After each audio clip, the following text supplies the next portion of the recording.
You are tuned in to Rear Naked Chat. Is tuned in the right phrase? That's a radio term, isn't it? Yeah. Tuning in the day of the internet. Watching. Logged on. There you go. You are watching Rear Naked Chat. In our lovely new studio. We are back. We are stepping up our game yet again. We've got graphics and shit going on. We're reviewing season 17, episode 6, Jones versus Sonnen. Yep. And let's start things off by having a look at the result of last week's fight. Yeah, let's show. We've got a quick shot of this. Okay, yeah, that sums it up. I think that about sums up what happened nicely. last week. I want to know who actually wrote Pussy on that. Because if it's Bubba, that's hilarious because he's so down on himself. If he wrote it, I would actually him? have respect for him, yeah. Like he owned up that he kind of fucked up and he's a bit of a pussy. Okay, but who wrote it? And then there was no clip of Bubba having an issue with it. It wasn't That's addressed. That's surprising. It wasn't addressed at all. So maybe he did. Yeah, who knows? But yeah, that pretty much sums it up. Yeah, he got done by Kelvin. Yeah. And on to this week's show, I guess. Fighting is Tor versus Mr. Josh Salmon, who we've mentioned before. Yeah, he was quite a standout feature this episode. He was busy. He was keeping himself very busy. He is a bit of a busybody, isn't he? I think that's a good way to describe him. Yeah. He's definitely a fan of himself. Yeah, he likes the sound of his own voice. Yeah. And also, he's one of these people in life who just isn't aware or even cares how annoying he might be. Right, yeah. Like, the level of self-awareness just isn't there to, look around, you're winding people up. It's almost like the self-esteem is so high. Yeah. That it's almost like, well, I couldn't possibly be annoying to anyone because I'm great. Like, I'm the man. What do you mean I'm Josh annoying? the man, some man. Josh the man, some man. There you go. If you're watching, Josh, we've just given you your new nickname.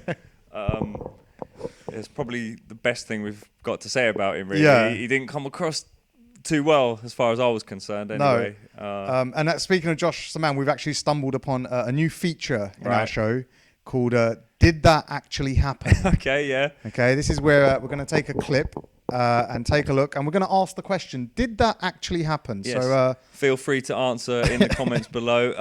That's sort of been a bit of a running feature in all Ultimate Fighter seasons, is that I think the guys, when they've got the camera on them, they're on national TV. This starts going, and this maybe stops working. Yes, exactly right. So yeah, let's see what Josh had to say. Yeah, remember, did that actually happen? That day was probably the worst day of my whole life. And within the last couple minutes before I went under, the doctor puts this mask on my face and he says, "Listen, Josh, you might lose your leg." I'll count backwards from 50. So what Josh is saying there is he went through a whole procedure where he had to see a doctor about an injury where he tore his quad. He went through the whole screening procedure, the physical, the signing off that you have to do before surgery. I think that's a legal thing you have to do. He's a fully qualified doctor, so he would have done all this. Yeah, he'd have gone through all of this. He'd have then got to the point before surgery where he's about to go under anaesthetic, and then the doctor goes, "Oh, by the way, you might lose your leg." Okay, yeah, that's it. Off you go. What the hell is the count to 50 part? I don't understand. I think they just make you do that when you're going under. Right, okay. You just start counting, and then next thing you're out. So he just popped it in. Oh, that was the legal requirement from the doctor. Yeah, by the way, it might lose your leg. Yeah. See you in a couple of hours. If you're that doctor, can you please just get in touch with us and tell us, is that how it went down? Because I don't believe that's what actually happened. Did that actually happen? I can't see that happening. That's some serious dramatization there. Yeah, I'm pretty sure he'd have given him a much better warning than that. Yeah. But hey, who are we to judge? We weren't there. Maybe this crazy doctor did do that. Yeah, who knows? He's just a fan of the theatrical, despite his 6 years medical training. He just wants to be an entertainer. Yeah. So, hilarious. All right. The other thing in this episode was featured quite heavily, and we saw glimpses of this, I think in episode 2 or 3, it's Uriah Hall's slow but sure kind of mental breakdown. Right. He comes across very insecure, I think. Yeah, very paranoid. I can't remember. Was he bullied as a youngster? I think he may have mentioned that at some point. Yeah, you're right. Yeah, that seems to be a running theme in his life. And my theory, my shitty armchair psychologist theory, which I have the right to say because this is the internet, so we're all free to talk bullshit. I think that bullying as a kid affected him so much that he almost has to relive it. Like he can't. Like in a given situation where they're just having kind of a laugh and a joke, he somehow himself manages to turn it into him being bullied. Yeah. Even though he's not. Yeah. He makes it that. They were trying to even say to him, I think it was Kevin Casey, it was like, hey, we're all cool, man. Like, well, it all started with he threw a pretty hard punch in training. At Luke, yeah. Luke didn't like it. So Luke's already been on the receiving end of a pretty stiff jab, unnecessarily. He wasn't happy about it. Yeah. Anytime you hear a guy say, no, I'm fine. You're not fine, okay? Yeah. Just say it. Yeah. Put a bit of a bad feeling in the air, didn't it? And then they went back to the house, and Gilbert, who I love, starts stirring it up a little bit. Starts saying basically, who would you fight if you had to fight in your own team, blah, blah, blah. Yeah. So he quite innocently just says, I'd like to fight Luke. That's sort of how it came across. Yeah. And then the boys being the boys, like, ooh, yeah. Bit of that started. Yes. And then that was it. At that point, he should have just run with the joke. Yeah.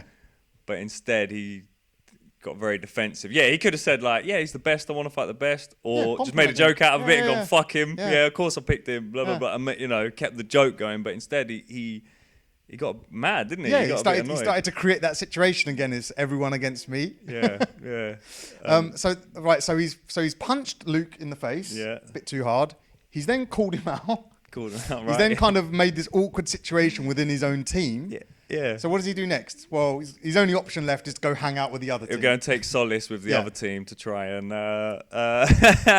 salvage a bit of social, interaction. And boy, did he fuck that up as well. Yeah. Holy shit. Let's take a look at what happened when he just goes to talk. So he's done all that shit, and now he's just going to go hang out with the other team, and let's see what happens. So, can we talk about something else? Because it's getting really annoying. Hey, did y'all hear? We going to the Red Rock Casino? No. Yeah. Thought we were going to Hard Rock. No. That's where you're going. Everybody else is going. No, it's the I Red guess I Rock. had a lot of fun then, huh? Hard Rock was cool. I checked it out. Man, is your girl like a bitch like you? Yeah, so again, there was just a little joke there from Adam. Uriah basically got the name of the casino wrong, which was an easy mistake to make because Hard Rock is a very famous part of Las Vegas. Adam made a little joke, and boy, did he not react too well. He basically called Adam and his girlfriend, who does never met. He's never met. Yeah, called them both a bitch. Like, what is wrong with this guy? I don't know where this came from. It feels like he's very socially unskilled. That's not to say he's dumb, though. He's not dumb. He's intelligent. Yeah. But it feels like his social skills, there's something not quite right in the wiring like of his brain. Like I said, I think the bullying fucked him up so much that he's always on the back foot. Yeah. Everything seems like it could be an attack, so he's ready to like... So Adam's like, oh, I guess you're the only one going there. He's like, well, you and your girl are a fucking bitch, yeah? Yeah. Oh, shit. Very defensive. I did love Gilbert's reaction to that because it's one of the first time he breaks the fourth wall. Gilbert the Instigator Smith. There's another nickname for you. There's like a slight look of worry on his head, like, shit, what have I done here? Because he knows he started this whole breakdown. So let's just have a look at that. I think it's almost like he looks at the camera like, yo, you getting this? Let's have a look. Man, is your girl like a bitch like you? Is she a bitch? Why is she a bitch? Oh, shit. Out of nowhere, Uriah said something about me being a... So, I think it's safe to say that Gilbert loves it. And speaking of stirring up shit, there was also an impromptu, unofficial coaches challenge this week. The pre-coaches challenge. Yeah. And, that in itself was fairly uneventful. Chael beat Jones over 3 frames. But the bit that I enjoyed about it the most was that Bubba Jenkins, one of who is Bubba Jenkins? He is John Jones' personal hype man. Yeah. It's on his resume. It's national champion wrestler is number 2, Number one, John Jones is hype man because he does a fucking good job, I man. think every good fighter needs a hype man. Yeah. And John Jones, like, you know, being one of the best fighters, has also got one of the best hype men. Yeah, I think everyone should have a hype man, not just fighters. I wish I had one. We should have a couple of hype men here. Just Exactly. before the show. Just like, yeah, motherfucker. Right, so Right, we've got some clips of, what's his name? Bubba Okay, Jenkins. let's not forget that name.